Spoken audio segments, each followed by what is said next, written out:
Hi there, welcome back to our channel. In this video, I'll be showing you the procedure to remove Facebook account from 8-ball pool.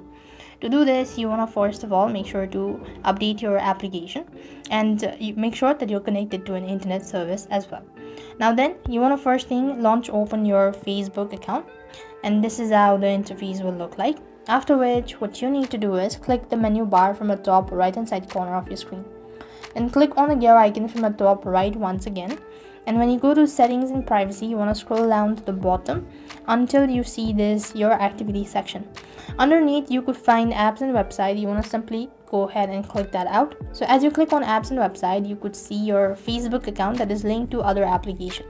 As in my case, I've actually logged in with my Monopoly Go, Omi TV and all that. So over here you'll be able to see 8-ball pool.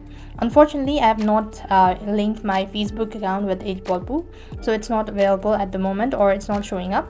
But what you need to do is just long press onto it, or just click on the arrow icon when you locate 8-ball pool and click on remove. After which you want to confirm it so, and this way you'll have successfully removed your Facebook account from 8-ball pool. So I hope the video was helpful. Make sure to like, share and subscribe. Thank you for watching. See you in the next video.